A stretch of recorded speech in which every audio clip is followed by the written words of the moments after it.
2006 में निठारी कांड हुआ था नोएडा में, उसके आरोपियों को भी माननीय सुप्रीम कोर्ट ने बरी कर दिया। इसके पहले 2006 में जो मुंबई में बम ब्लास्ट हुआ था, जिसमें 189 लोग मारे गए थे, 800 लोग घायल हुए थे, उसके आरोपी भी बरी हो चुके हैं। भारत में लोगों की जीवन की कोई कीमत नहीं है। मर जाए, बलात्कार हो जाए, आत्महत्या हो जाए, उनके मानव अंगों को निकाल निकाल के बेच दिया जाए और बाद में सबूत के अभाव में बरी हो जाते हैं। ये जो निठारी कांड हुआ नोएडा में, इसकी जांच सीबीआई ने किया था। भारत की सबसे एक्सपर्ट जो एजेंसी मानी जाती है सीबीआई, उसने जांच किया था और ट्रायल कोर्ट ने फांसी दिया था, लेकिन हाई कोर्ट ने बरी किया और सुप्रीम कोर्ट ने भी हाई कोर्ट के जो फैसला था उसके ऊपर मुहर लगा दिया। 2005 से लेकर 2006 के बीच में लगातार नोएडा के निठारी से बच्चे गायब हो रहे थे। वहाँ एक पानी की टंकी थी, वहाँ बच्चे जाते थे और एक एक करके गायब हो जाते थे। सबसे पहली बार जो 2005 जून में एक बच्चा गायब हुआ, उसके कुछ दिन के बाद वहाँ एक बेटी गई, वो भी गायब हो गई। लगातार जब बच्चे गायब हुए तो उस पूरे गाँव में ये अफवाह फैल गई कि इस पानी की टंकी के पास भूत रहता है। और बच्चे कोई 1 2 3 4 नहीं, 44 बच्चे तो उसी एरिया के गायब हो गए, निठारी के आसपास के एरिया के गायब हो गए। जब पुलिस ने वहाँ पे एक हेल्पलाइन नंबर जारी किया तो 600 माता पिता ने शिकायत दर्ज कराई कि हाँ, हमारे 600 बच्चे गायब हुए हैं। जब पुलिस ने जांच करना शुरू किया तो पंढेर की कोठी के पीछे से 19 बच्चों का नरकंकाल मिला। फिर सीबीआई ने आके जांच करना शुरू किया तो 32 और बच्चों की हड्डियां मिली और उसके बाद हाई कोर्ट ने बरी कर दिया, सुप्रीम कोर्ट ने बरी कर दिया। दुख इस बात का है, इतने बच्चों की हत्या हो गई, इतने बच्चे गायब हो गए। ज़्यादातर बच्चे कौन थे? धोबी के बच्चे जो कपड़ा प्रेस करते हैं, रेडी पटरी पे जो दुकान लगाते हैं उनके बच्चे थे, जो जूता मोची का काम करते हैं उनके बच्चे, सारे के सारे दलित बच्चे थे। ज़्यादातर दलित बच्चे थे, बिहार के बच्चे थे, बंगाल के बच्चे थे, असम के बच्चे थे, झारखंड के बच्चे थे, जो रोजी रोटी के लिए आते हैं, वहाँ से बेचारे आते हैं, नोएडा आते हैं, सब उनके बच्चे थे। और बच्चों की उम्र भी कितना, 5 साल से लेके 20 साल तक। जो रिम्पा हल्दर थी 14 साल की बच्ची थी, पिंकी सरकार 20 साल की बेटी थी, और भी ऐसे छोटे छोटे बच्चों को किडनैप किया जाता था, उनके साथ रेप किया जाता था, उनका मर्डर किया जाता था और उनके किडनी निकाल के, उनकी आंख निकाल के, उनका हार्ट निकाल के बेचा जाता था।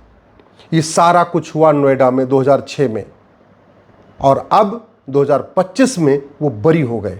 सवाल ये है, इन बच्चों को किसने किडनैप किया, इन बच्चों के साथ किसने रेप किया, इन बच्चों की किसने हत्या किया, इन बच्चों के मानव अंगों को किसने निकाला, किसने इनकी आंत निकाली, किसने इनकी जो है हार्ट निकाला, किसने इनके लीवर को निकाला, किसने इनके लीवर अंगों को बेचा। कोठी थी पंढेर की, पंढेर पहले बरी हो गया। पकड़ा कौन गया? पंढेर का नौकर सुरेंद्र कोहली। सुरेंद्र कोहली भी अब बरी हो गया। सुरेंद्र कोहली कह रहा था कि पीछे एक हॉस्पिटल है, वहां पे मानव अंग बेचे जाते थे, इसलिए मुझे नहीं पता, क्या पता हॉस्पिटल के लोग ये काम करवाते हो। सीबीआई कह रही कि नहीं, इसी ने ही किडनैप किया है। सीबीआई का आरोप था कि इसमें पंढेर भी था। हालांकि पंढेर के ऊपर न पुलिस ने ठीक से धारा लगाई थी, न सीबीआई ने ठीक से धारा लगाई थी। सारी की सारी जो धाराएं लगाई थी किडनैपिंग की, रेप की, मर्डर की, वो कोहली के ऊपर लगी थी। तो पंढेर का केस पहले भी कमज़ोर हो चुका था। जिनके बच्चे गायब हुए थे उसमें झब्बू लाल थे, जो वहाँ कपड़ा प्रेस करते थे, उनकी बेटी गायब हुई थी। उनको तो 1 करोड़ का ऑफर दिया था, पंढेर ने 1 करोड़ का ऑफर दिया था। बाकायदा उन्होंने आज भी मीडिया को बयान दिया है। बल्कि उनका बेटा कह रहा था 1 करोड़ ले लो, इस केस में कुछ नहीं होगा, कम से कम 1 करोड़ रुपए ले तो लो। लेकिन बेटी की खातिर, बेटी की इज्जत की खातिर उन्होंने, वो गरीब आदमी जो कपड़ा प्रेस करते उन्होंने 1 करोड़ नहीं लिया। और आज अब वो पछता रहे, कह रहे 1 करोड़ ले लिया होता तो कम से कम आज तो वो बरी तो हो ही गए हो। ये स्थिति थी। सारे के सारे गवाह मुकरते गए, गवाह मुकरते गए, गवाह मुकरते गए। अब सवाल ये है, इतना सब कुछ हुआ लेकिन कोई भी गांधीवादी, कोई भी समाजवादी, कोई भी वामपंथी, कोई भी अंबेडकरवादी, कोई भी पेरियारवादी, कोई भी दलितों का रहनुमा, कोई पिछड़ों का रहनुमा इस मुद्दे पर संसद में आवाज़ नहीं उठा रहा है। कि एक भी सांसद संसद में नहीं कह रहा है कि बम ब्लास्ट वाले छूट गए, मुंबई वाले, निठारी कांड वाले भी छूट रहे हैं, पुलिस रिफॉर्म होना चाहिए, पुलिस चार्टर लागू होना चाहिए। एक भी नेता ये नहीं कह रहा है कि लगातार लोगों की हत्या करने वाले बलात्कारी छूटते जा रहे हैं सबूत के अभाव में, भारत में जुडिशियल रिफॉर्म होना चाहिए, जुडिशियल चार्टर लागू होना चाहिए। कोई भी गांधीवादी, समाजवादी, लोहियावादी, वामपंथी संसद में खड़े होकर आवाज़ नहीं उठा रहा है कि हाँ भारत में एक एडमिनिस्ट्रेटिव रिफॉर्म होना चाहिए, एडमिनिस्ट्रेटिव चार्टर लागू होना चाहिए, सिटीजन चार्टर लागू होना चाहिए, एविडेंस चार्टर लागू होना चाहिए, विटनेस चार्टर लागू होना चाहिए। आज तक मैं पहले भी कई बार कह चुका हूं, अगर ये जो अमेरिका का फेडरल पिनल कोड है ना, हमने अगर आईपीसी की जगह इसको लागू कर दिया होता तो बहुत सारी समस्याओं का समाधान हो जाता। बहुत अच्छी किताब है।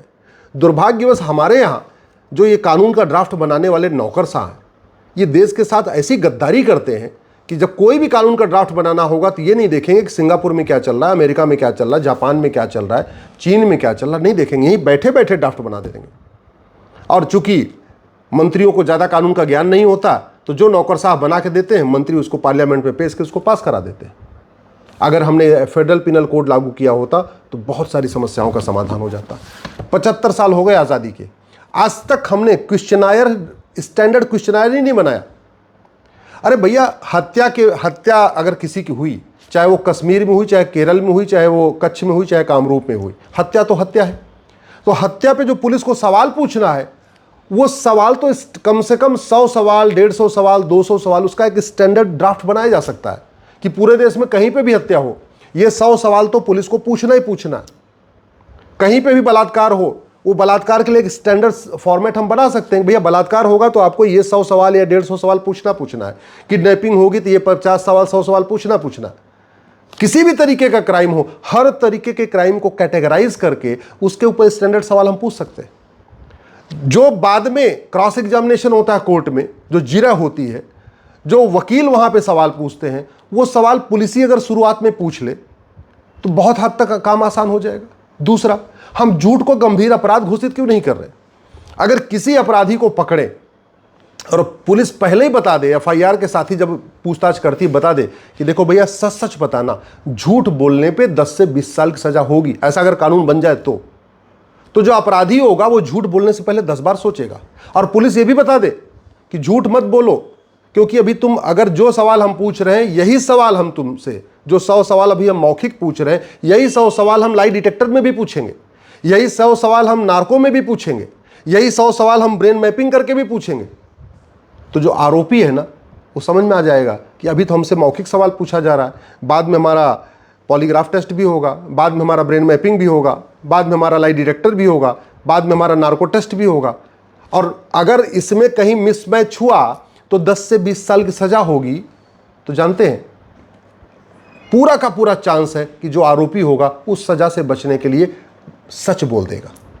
अगर हम गवाहों के जब बयान लेते हैं, अगर हमारे पास एक कानून हो कि झूठी गवाही गंभीर अपराध है, और जब भी कोई गवाही देने आए उससे पहले बता देंगे देखो भैया सच गवाही देना, अगर गवाही तुम्हारी झूठी साबित हुई तुम्हें 10 से 20 साल सजा होगी। अगर एक बार आ भी गया होगा ना 10-20 हज़ार रुपये लेके झूठी गवाही देने, वहीं कोर्ट से भाग जाएगा, बोले मैं गवाही नहीं दूंगा, ये पकड़ो 10 से 20 हज़ार रुपये। चाहे वो पंढेर हो, चाहे मुंबई के आरोपी हो बम ब्लास्ट करने वाले, ये इतने बड़े सिंडिकेट लोग चलाते हैं। ये लोग ऐसे ही, पंढेर ने किया कि नहीं किया मुझे नहीं पता, इसमें गवाह खरीदा कि नहीं खरीदा, या मुंबई के जो बम ब्लास्ट के आरोपी थे उन्होंने गवाह खरीदे कि नहीं खरीदे मुझे नहीं पता, लेकिन कहीं ना कहीं भ्रष्टाचार है, कहीं ना कहीं घटिया कानून है, उसका खामियाजा आम जनता भुगत रही है। पूरे देश में पुलिस का काम अपराध रोकना है, तो फिर 1861 वाला पुलिस एक्ट आज भी क्यों चल रहा है? क्यों नहीं हम पुलिस यूनिफॉर्म पुलिस कोड बनाते हैं, one nation one police code बनाते हैं, एक पुलिस चार्टर लागू करते हैं, पुलिस के कैटेगराइजेशन करते हैं कि ये अपराध इंस्पेक्टर लेवल पे जांच होगी, ये अपराध की जांच डिप्टी एसपी करेगा, ये कैटेगरी के अपराध होंगे तो इसको सब इंस्पेक्टर जांच करेगा। सारे अपराधों का एक हम पर्टिकुलर क्वेश्चनर क्यों नहीं बना देते? हम झूठ को गंभीर अपराध घोषित क्यों नहीं कर देते? कि नार्को पॉलीग्राफ ब्रेन मैपिंग के लिए हम साक्ष्य अधिनियम में शामिल क्यों नहीं कर देते? एक हम सिटीजन चार्टर क्यों नहीं लागू कर देते कि भैया झूठी शिकायत करोगे, झूठी जांच होगी, झूठी गवाही होगी, झूठा हलफनामा होगा तो नागरिकता खत्म हो जाएगी। सिटीजन चार्टर हम क्यों नहीं बना देते? हम एविडेंस चार्टर क्यों एक नहीं बना रहे कि भैया एविडेंस देना है आपको तो ध्यान रखना 10 से 20 साल की सजा भी है, और एविडेंस में आपको ये सवाल पूछने हम आपसे पूछेंगे, और ये सवाल हम आपसे मौखिक भी पूछेंगे, हो सकता है ज़रूरत पड़ने पे इन सवालों पे हम आपका पॉलीग्राफ भी कर लें, लाई डिटेक्टर टेस्ट भी कर लें। क्या दिक्कत कहाँ से आ रही है? आखिर क्या कारण है कि पुलिस रिफॉर्म के ऊपर संसद में चर्चा नहीं हो रही है? क्या कारण है जुडिशियल रिफॉर्म के ऊपर संसद में चर्चा नहीं हो रही है? क्या कारण है एडमिनिस्ट्रेटिव रिफॉर्म के ऊपर संसद में चर्चा नहीं हो रही है? क्या कारण है कि विटनेस चार्टर के ऊपर संसद में चर्चा नहीं हो रही है? क्या कारण है भारत में जस्टिस विधिनियम के ऊपर चर्चा नहीं हो रही है?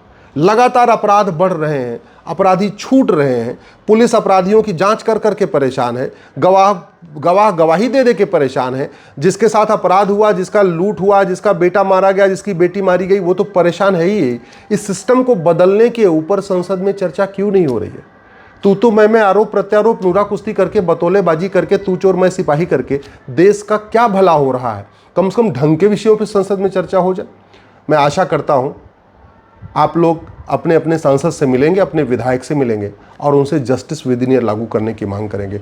मैं गारंटी के साथ कहता हूं सभी मुकदमों का फैसला 1 साल में हो सकता है। मैं ये भी गारंटी के साथ कहता हूं कोई भी दोषी छूटेगा नहीं और कोई भी निर्दोष जेल नहीं जाएगा। इसकी गारंटी मैं लेता हूं। कानून बन सकता है, लेकिन उसके लिए संसद में आवाज़ उठाना पड़ेगा।